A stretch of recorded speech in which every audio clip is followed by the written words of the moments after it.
Break के बाद आपका एक बार फिर स्वागत है। अगर आपने अभी अभी अपना टीवी खोला है तो आपको बता दें, बड़ी खबर यह है कि हरियाणा और महाराष्ट्र में चुनाव की तारीख का ऐलान हो चुका है। तारीखों का नहीं, तारीख का। क्यों? क्योंकि 15 अक्टूबर को होंगे चुनाव महाराष्ट्र में और हरियाणा में एक साथ, सिर्फ एक ही दिन।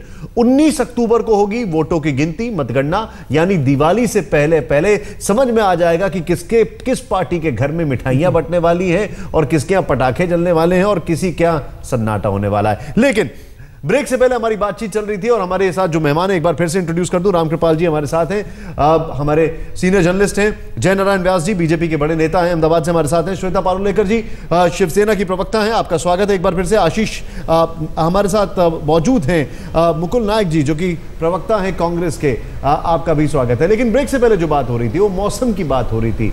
मौसम आता है चुनावों का रामकृपाल जी, और एक विचार और नियत और नीतियां सब पार्टी के साथ समान हो जाती है। वो लोग जो पार्टी छोड़ने वाले होते हैं, यहां पर कांग्रेस मुक्त भारत का सवाल उठाया था मुकेश नायक जी ने। जय नारायण जी ने जवाब दिया, सीधे तौर पर यह कहा कि नहीं, वो उनकी जो नीतियां हैं, उनकी जो सोच है वो बीजेपी वाली होती जा रही है। चुनावों से पहले ही क्यों होता है ये सब?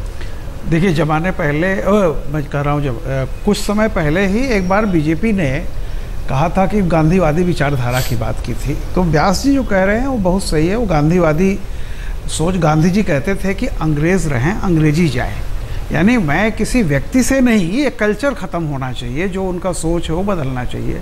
तो व्यास जी कह रहे हैं इसमें बहुत अच्छी बात है। लेकिन एक ही सवाल उठता है कि ये विचार और धारा, ये दोनों ऐन चुनाव के मौके पर क्यों आ जाती हैं? इसके पहले हमेशा 5 साल गायब रहती हैं, और जैसे ही ये लगता है कि टिकट नहीं मिलने वाला है मेरी पार्टी से, या मेरी पार्टी की स्थिति बहुत ठीक नहीं है, तो अचानक ये विचार और एक धारा भी मिल जाती है जिसके साथ चले जाना, चाहे वो बीजेपी हो, कांग्रेस हो, जो भी हो। तो ये कहीं ना कहीं से सीधी बात है कि विचारों से एक तौबा हो चुकी है, और सिर्फ अब एक ही चीज़ रह गई है, टिकट और सत्ता से, टिकट के माध्यम से सत्ता के कितने करीब हम पहुंचेंगे, किसी का भी ये लक्ष्य ही रह गया है। और इसीलिए एंड चुनाव के मौके पर, अगर कोई चुनाव से 5 साल पहले बीजेपी में जाता तो मैं मानता था कि उसकी विचारधारा का कहीं ना कहीं कुछ होगा, उसके विचार बदले होंगे। लेकिन ये एंड मौके पर, वो भी जब होता है बिल्कुल चुनाव के 1 महीना रह गया, टिकट बंटने का मौका आता है, तो बड़ी संख्या में एक पार्टी, और हमेशा पराजित पार्टी से लोग भागते हैं। जो पार्टी इलेक्शन में हार चुकी हो, आप देखिए, उसी में से सबसे ज़्यादा भागते हैं। जीतने वाली पार्टी से कोई नहीं जाता। तो लेकिन हम अगर जिक्र कर रहे हैं महाराष्ट्र की, अगर बात करें तो एनसीपी के जो विजय कुमार गावित हैं वो चले गए। हम अलग अलग नेताओं की अगर हम बात करें, महाराष्ट्र की अगर जिक्र करें, श्वेता पारुलेकर जी हमारे साथ हैं। मैं श्वेता जी ये समझना चाहता हूँ, ये एक बड़ा महत्वपूर्ण सवाल है। ये जो एक, जिसको कहते हैं कि एकाएक एक फ्रेश ब्लड कहा जाए, या पुरानी सोच वाला जो खून पार्टी में शामिल होता है, पुराने लोगों वाला, और ये चुनावों के पहले ही चालू होता है, इसको सोच से कैसे, ये कैसे आप जस्टिफाई करेंगे अपने वोटर के सामने?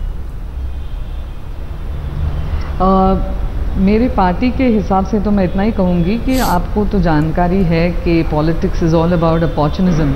तो जैसे इलेक्शंस होते हैं तो जो अपॉर्चुनिटी जो लेना चाहते हैं, जिनको टिकट नहीं मिलती है और जिनको कुछ साबित करना है, अपने कॉन्स्टिट्यूंसी में काम करना है, और वो नहीं कर पाते हैं, तो जहाँ पे उनको अपॉर्चुनिटी मिल सकती है तो वो आ जाते हैं। और वो परसेंटेज बहुत कम है, ऐसे नहीं है कि बड़े पैमाने पे। और शिवसेना में तो हमारे पक्ष प्रमुख उद्धव जी इतने रैशनली टिकट का बंटवारा करते हैं, ऐसे नहीं है कि कोई भी आ गया और उसको टिकट दिया। जो अच्छा काम कर रहा है उसको ही टिकट देने का वो प्रयास करते हैं। और आप जो अभी ये मुद्दा बोल रहे हैं, ये तो थोड़ा परसेंटेज हर एक पार्टी में आपको दिखाई देगा, और वो मेरे मानने से तो वो तो ठीक है जी। मैं सीधे यहाँ पर चलूँगा। मेरा एक सवाल है, जय नारायण व्यास जी हमारे साथ। उनसे पहले जो भूपेंद्र सिंह हुड्डा से बातचीत की हमारे संवाददाता ने, आइए देखते हैं।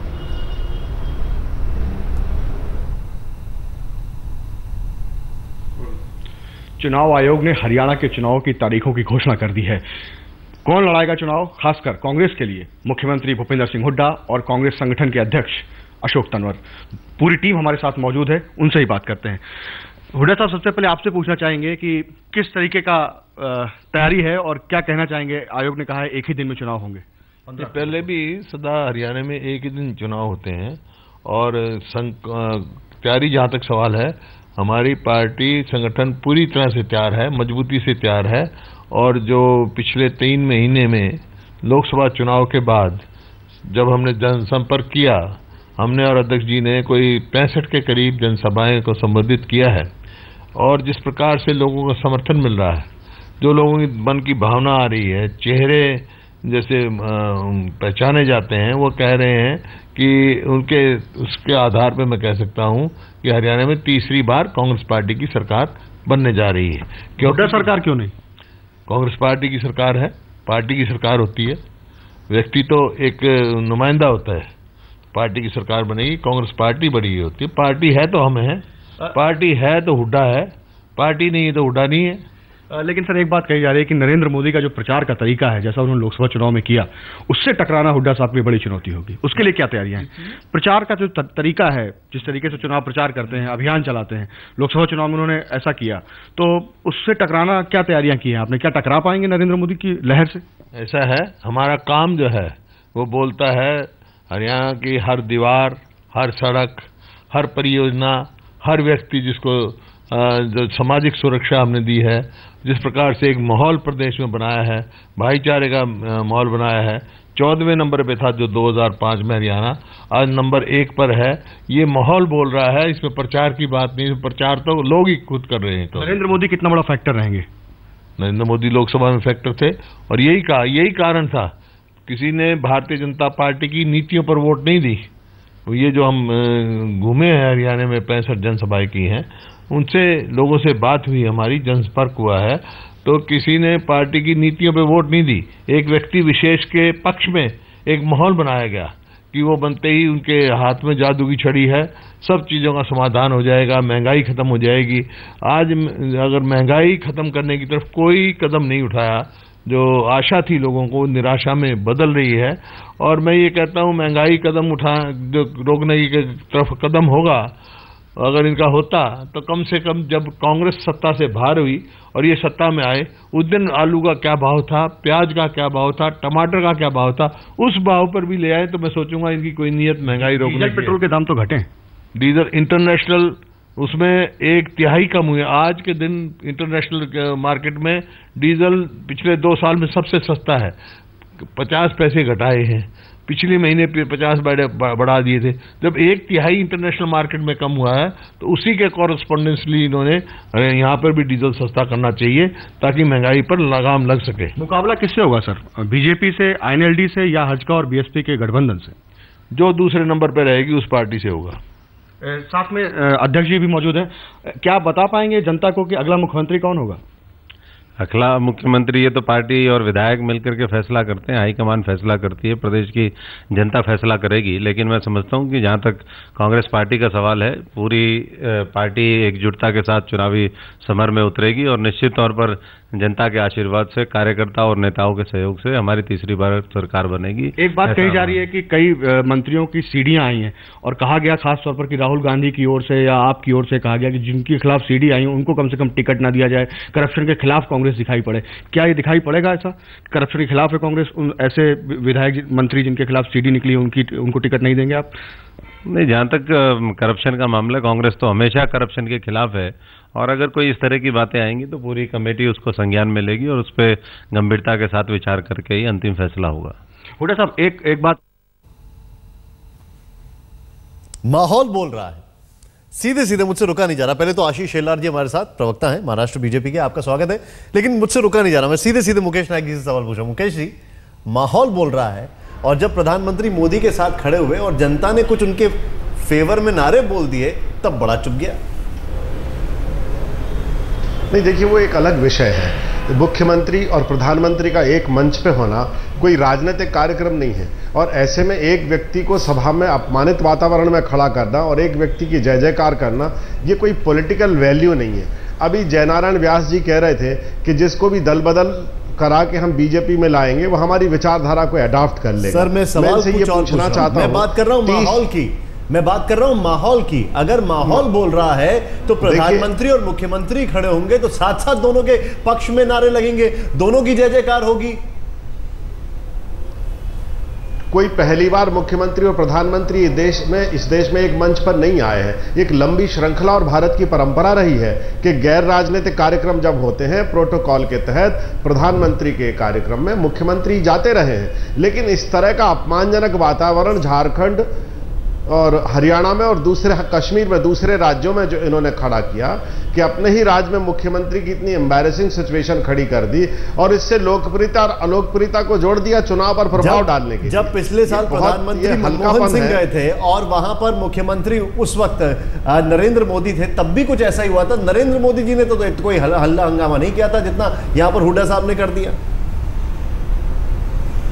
देखिए, नरेंद्र मोदी जी कि ये परंपरा रही है, इतने सिस्टमेटिकली चीजों को ऑर्गेनाइज करते हैं। जब नरेंद्र मोदी जी बीजेपी के मंचों पर जाते थे तो 1500 आदमी मोदी चिल्लाने के लिए, और जो बीजेपी के नेता हैं उनको भी अपमानित किया जाता था। ये पूरा देश जानता है। मतलब आप ये कहना चाह रहे हैं कि हुड्डा जी सिस्टमैटिक ऑर्गेनाइज नहीं है? लोग नहीं जानते हैं, ये बिल्कुल प्रायोजित होता है। मोदी जहां जाते हैं सिस्टमेटिकली इसकी स्क्रिप्ट लिखी जाती है, इसको ऑर्गेनाइज किया जाता है, इस पर पैसे खर्च किए जाते हैं, इस पर लोग लगाए जाते हैं।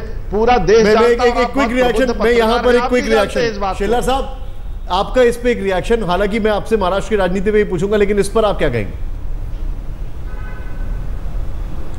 देखिए, मैं हमारे कांग्रेस के मित्रों की अड़चन समझ रहा हूं, तकलीफ समझ रहा हूं। वो अभी तक इस बात को डाइजेस्ट कर ही नहीं पा रहे हैं कि इस देश के सभी जनता ने मानस रूप से, व्यक्तिगत रूप से और सार्वजनिक रूप से नरेंद्र भाई मोदी को नेता मान लिया है। अब ये डाइजेस्ट नहीं कर पा रहे तो कहीं ना कहीं बहाना निकाल कर ये प्रायोगिक होता है, इसकी स्क्रिप्ट लिखी जाती है। आम जनता जब सड़क पर आती है और बोलती है नरेंद्र मोदी जिंदाबाद, वोट करने नहीं मिलता है तो अधिकारियों से झगड़ा करती है, तो इसका मतलब स्पष्ट है। मैं वापस आ रहा हूं आपके पास, मैं वापस आ रहा हूं, लेकिन बढ़ गया है।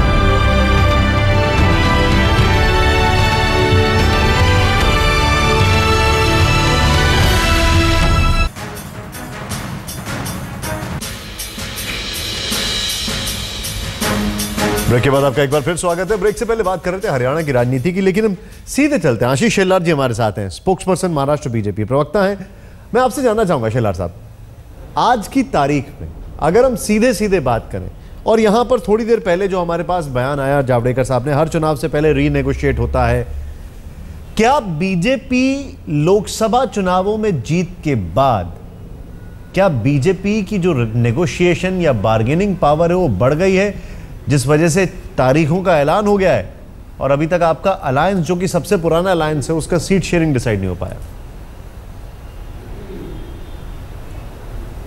एक बात मैं स्पष्ट कर दूं कि भारतीय जनता पार्टी, शिवसेना और हमारे महायुति के और जो पार्टियां हैं, हमारे बीच में एक कॉमन एजेंडा है। हम सिर्फ पावर के लिए साथ में नहीं आए, और जहां तक भारतीय जनता पार्टी और शिवसेना की बात है तो हम उनसे आइडियोलॉजिकल हमारी कमिटमेंट शेयर करते हैं, और उसके कारण सीटें कितनी बढ़ेगी और कितनी घटेगी इसके आधार पर हमारे अलायंस में कोई झगड़ा ना है ना होगा। ये बात सच है। आइडियोलॉजिकल बातें कर रहे हैं, एक मिनट मैं आपको रोकूंगा। आप आइडियोलॉजिकल बातें कर रहे हैं और इस आइडियोलॉजी पे ही सामना में अक्सर उद्धव ठाकरे बीजेपी के खिलाफ लिख देते हैं। ये कौन सा आइडियोलॉजिकल है? नहीं, सामना में जो भी आर्टिकल आए, मैं दावे के साथ कहता हूं कि आइडियोलॉजिकल डिफरेंसेस के आधार पर नहीं आए। जो भी आए वो न आनते तो अच्छा होता, लेकिन जो आए वो सिर्फ इंसिडेंट्स के आधार पर आए, आइडियोलॉजी के आधार पर नहीं आए। ये आप इंसिडेंट की बात कर रहे हैं, मैं आइडियोलॉजी की बात कर रहा हूं। इंसिडेंट और आइडियोलॉजी में कितना फर्क होता है, हम लोग इस पे बहस ना ही करें तो बेहतर होगा, क्योंकि अपने आप में सब साफ है। यहाँ श्वेता पारुलेकर जी हमारे साथ हैं। हाल फिलहाल में जिस तरीके से सामना में लेख छपे, जिस तरीके से उद्धव ठाकरे की तरफ से बयान आए, आपको लगता नहीं है कि वोटर के बीच में एक अलग मैसेज जा रहा है कि ये दोनों साथ तो हैं, लेकिन साथ हैं भी और नहीं भी हैं? मुझे नहीं लगता है कि ऐसे कोई मैसेज जा रहा है, क्योंकि जैसे अभी आशीष जी ने कहा कि हमारा कॉमन एजेंडा है कि महाराष्ट्र को कांग्रेस मुक्त करना है। जो भ्रष्टाचार हुआ है कई सालों से, और जितनी दिक्कतें आम आदमी को झेलनी पड़ी हैं उसके लिए हम एक साथ आए हैं। और मैंने पहले भी बोला कि हमारे अलायंस इतना पुराना है कि इन छोटी चीज़ों से कुछ उससे फ़र्क नहीं पड़ने वाला है। और मीडिया हमेशा ये कुछ करना चाहती है, कुछ इश्यूज़ खड़े करना चाहते हैं। मतलब आप ये कह रही हैं कि आपके जो पार्टी प्रमुख हैं आज, उनका एडिटोरियल छोटी चीज़ है। मैं थोड़ा सा समझ में नहीं आ रहा, यहाँ पर कई सारे बयान आ रहे हैं। नहीं।